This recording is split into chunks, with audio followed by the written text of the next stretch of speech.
Be wise. Science of Being Well by Wallace D. Wattles. Chapter 8. Summary of the Mental Actions. Let me now summarize the mental actions and attitudes necessary to the practice of the science of being well. First, you believe that there is a thinking substance from which all things are made, and which, in its original state, permeates, penetrates, and fills the interspaces of the universe. This substance is the life of all and is seeking to express more life in all. It is the principle of life of the universe and the principle of health in man. Man is a form of this substance and draws his vitality from it. He is a mind-body of original substance, permeating a physical body, and the thoughts of his mind-body control the functioning of his physical body. If man thinks no thoughts save those of perfect health, the functions of his physical body will be performed in a manner of perfect health. If you would consciously relate yourself to the all-health, your purpose must be to live fully on every plane of your being. You must want all that there is in life for body, mind, and soul, and this will bring you into harmony with all the life there is.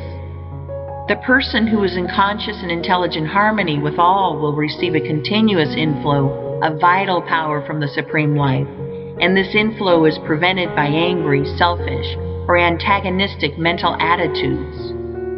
If you are against any part, you have severed relations with all. You will receive life, but only instinctively and automatically, not intelligently and purposefully. You can see that if you are mentally antagonistic to any part, you cannot be in complete harmony with the whole. Therefore, as Jesus directed, be reconciled to everybody and everything before you offer worship. Want for everybody all that you want for yourself. The reader is recommended to read what we have said in a former work concerning the competitive mind and the creative mind.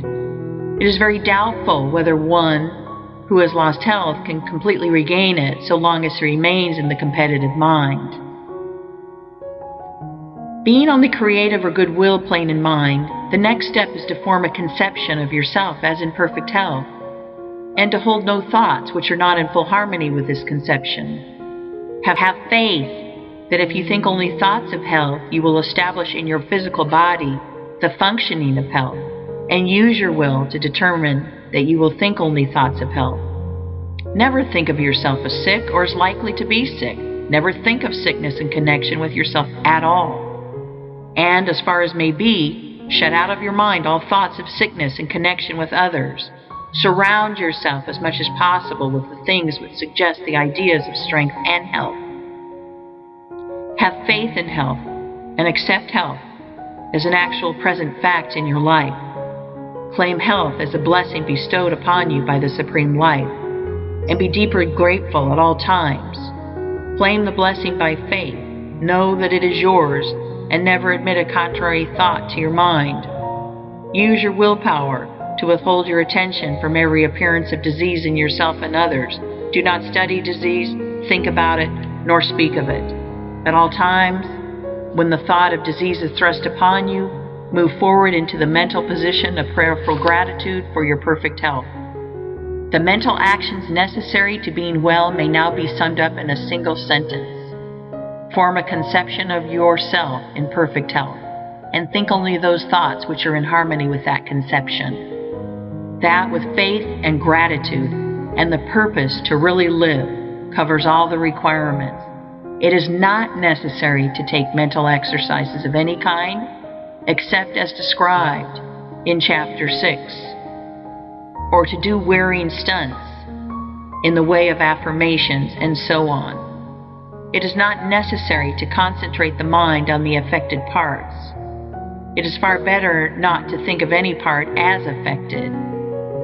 It is not necessary to treat yourself by autosuggestion or to have others treat you in any way whatever. The power that heals is the principle of health within you, and to call this principle into constructive action, it is only necessary, having harmonized yourself with the All-Mind, to claim by faith the All-Health and to hold that claim until it is physically manifested in all the functions of your body. In order to hold this mental attitude of faith, gratitude, and health, however, your external acts must be only those of health.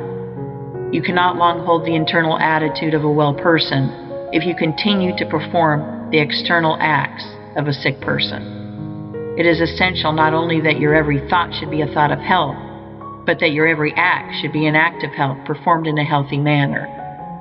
If you will make every thought a thought of health, and every conscious act an act of health, it must infallibly follow that every internal and unconscious function shall come to be healthy.